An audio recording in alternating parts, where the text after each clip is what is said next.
welcome back to the program. So we've looked at the economy, we've looked at aviation, and you know the sustainability of policy encourages the creative sector to thrive.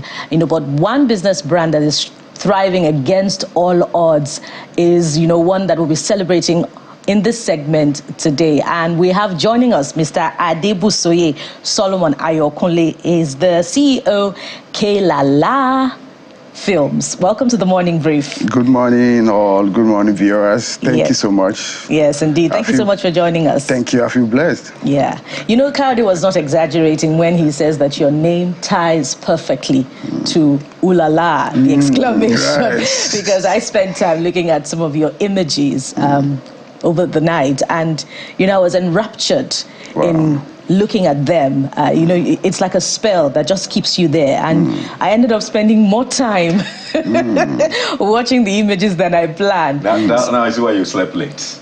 Oh, Kayode, let's not go there. So really, I'm wondering, how does your mind work? What goes through your mind when you see your subject and you're set to actualize it? What goes through your mind?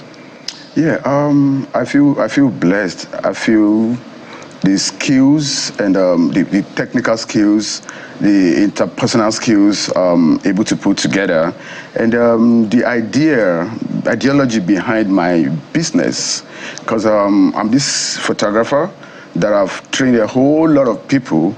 Even one of your staff here, Dari, was once my student. So I've trained a lot of people to start their home business and thrive and become a better person in the industry.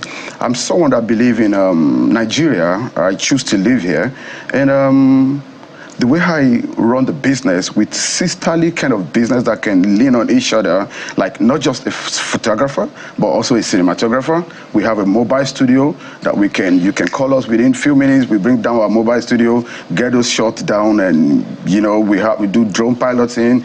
I have a standard academy for photography and cinematography, and these are really put a whole lot of success into the business. And anytime I see all this, my heart gladdens and I'm happy. And I tell myself, oh boy, you are doing well. And Nigeria is the place to stay. And you do an amazing job of telling stories, you know, really, not just with photography, but with film, the way your images dissolve. You know, what's the potential there of telling stories, not just, you know, with those events, but with the culture, the entire, you know, gamut of Nigeria's culture? What's the potential there, you know, of using what you're doing, your creativity, to tell the Nigerian story, particularly selling it abroad? Yes, you know, Nigeria is blessed with colors, cultures, traditions. When you see, when you go to our weddings, you see the Edos culturally blessed with beads, colorful beads, and their attire. You see what they wear on it and all. You see the Igbos with the okuku and all. You see the Yorubas in Ashoke and all of this and all that. So these are things that cameras loves. Colors, they love colors. We embrace colors, and it has really added a lot to our pictures, our images, and these colors are attracting. You love them. You can't just look at that. Green.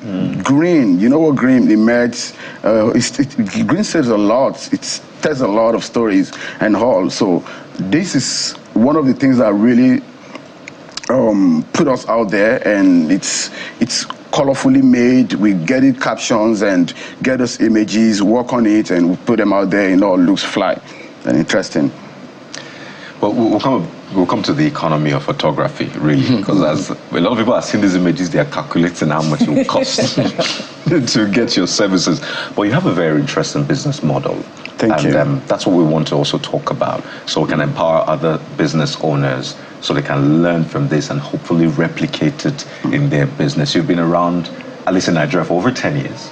Oh, more than, yeah, 14 years. 14 years, yes. Fantastic. You moved from the United States. Yes. Where you used to do photography as well. Yes. But interestingly, your model here is, you're not exactly the one that shoot. You're not the sniper. Yes. You don't pull the trigger in this case. I don't. You have people shooting for you instead. Yes. And that's very interesting because for businesses like yours, people always say, I want Klala. It has to be him. Don't send another boy. Don't send your guy. It has to be you. Makeup artists as well. They want that name, that brand. It could be a videographer too. They want the person. But you have been able to sort of remove yourself, yet it is Klala. How are you able to achieve that? Right. So the first thing I did was, when I started, it was really tough. Number one, nobody cares about you, nobody believes in you. If you don't have a name, nobody wants to approach you, nobody wants to use you, and sometimes you can't really blame them. They don't want to get into the wrong hands. Yeah. So the first thing I did was build the name, build a brand. I built a team. I trained them very well, and we do a lot of practicals with collaborations and all that. So after building that, then I started pushing. It was really, really tough to connect with the world, to tell people I'm good, I can do this. There are a lot of event planners that don't believe in you. I've heard a lot. I'll say, what kind of camera do you use? I'll say, I use this. So they say, oh, come on, my photographer is better. So I was trying to see how I can get myself into the market. And it was really, really tough. Nobody cares about me. Nobody believes in me. So what I started doing then was, after building my team, I just told myself, how can I meet up with my immediate customer, people that need my service? And I penned down, number one, event planners can recommend you, but they don't believe in me because they don't know me. They don't know what I'm capable of doing. And I now pin down event halls.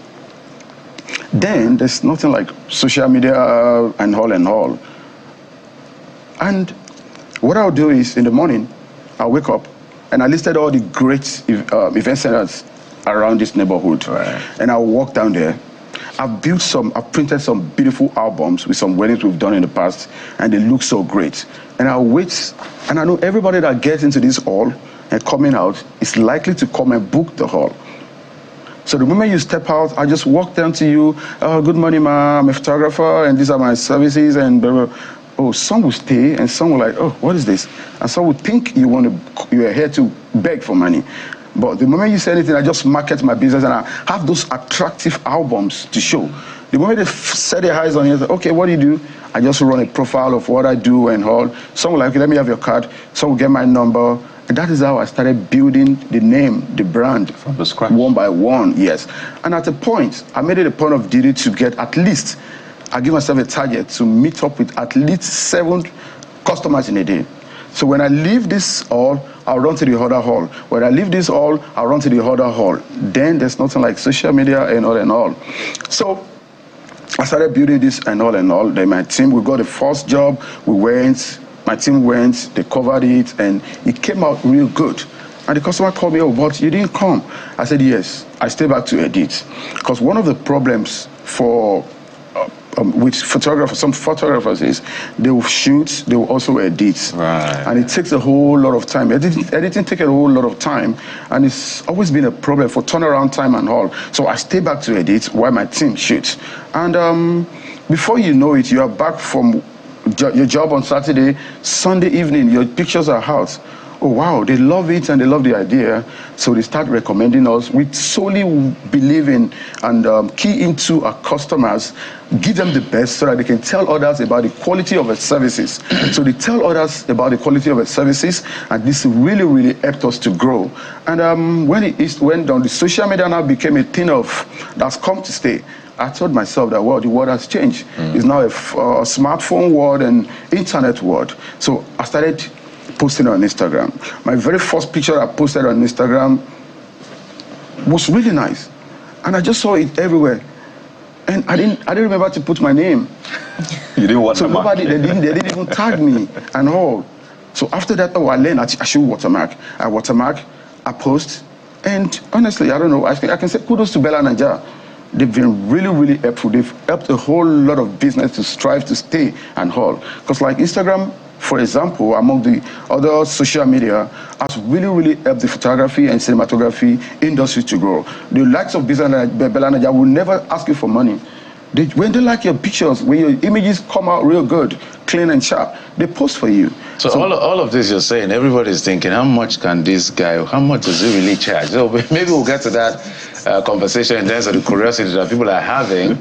An average session, I don't know how you do your charges, but when we ask questions about money, a lot of people seem to be shy to ask it. But you can give us a range because the pictures are great. And we also noticed that for every picture, you seem to have a narrative. Is that also a selling point for you? Because I'm looking at one here.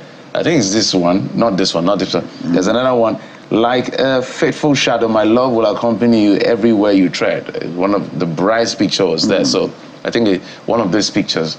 So is that like your own marketing gimmick as well? Besides, so two questions I've asked. Okay. Your narrative, is it part of your selling point? And averagely, what does it go for? Okay, yes. Photography is all about telling stories and different mindsets. Different people can say a whole lot about a picture, even more than you can see. But for you as a photographer, you have a story behind every picture.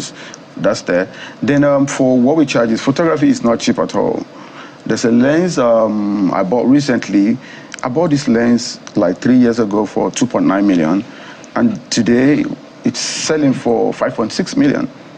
So it's not cheap at all. The gears are very expensive and you need to have the best equipment so that your images can come out well and you can have the best out there in terms of resolution, in terms of images and all.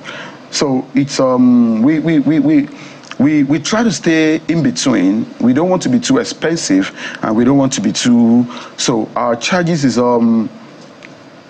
we have different packages. We have the silver package that would go with the average people, where we have the gold package that will also meet up. Then we have the platinum package for those. I can see that trick you're playing on us. So the morning brief will take the gold package with the benefit of having interviewed you. Jeffrey Kade and Bukala will just come for a photo shoot. That would be nice. That would be nice. It would be nice to have you. We wouldn't need to sign any check. Wow, this is the new quarter, new Bukala. I can see instead of giving me the prize, you just give us the bouquet. So fix for yourself where you can come in eventually. Yes. But I get your point really about how photography is not cheap, particularly amid the current economic realities. But talk to us also about. I'm concerned about the potential of exportation of your business. You say your business runs independent of you, and you've had the benefit of travel. But Nigerians have this extravagance. They like to laud their celebrations, weddings, anniversaries, birthdays. But do you find the same to be the attitude of ceremony in the West? Do they invest that much in preserving memories the way Nigerians do, and perhaps maybe in other African countries where you have worked? Because of the memorable attachment that photography and cinematography has. The most important part of your wedding is your photography and cinematography, because it brings back the memories.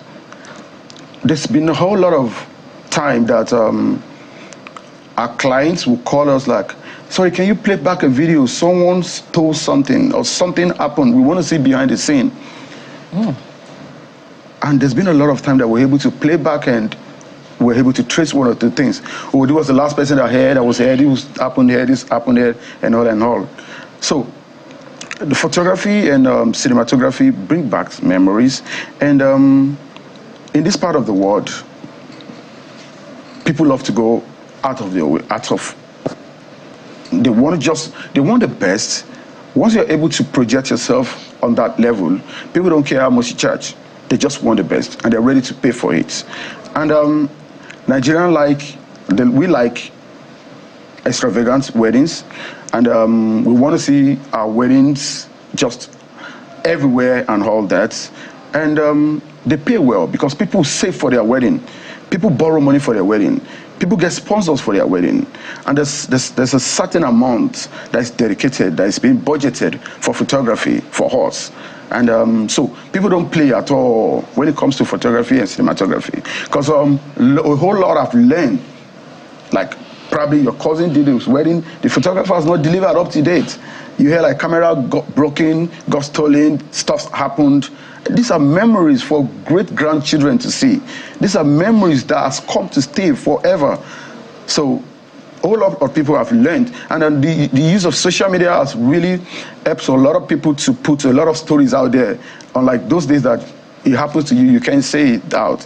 But today, you just read stories like my photographer, I carry my picture, I never see I'm up to date, or stuff and all and all. So people learn to go for the best that would, not just a wedding photographer, not just a photographer, but a professional wedding photographer when it comes to wedding, or events photographer that can document your events and weddings properly. So in this part of the world, people pay very well. And outside is glad, yeah. Yes, they pay a lot too.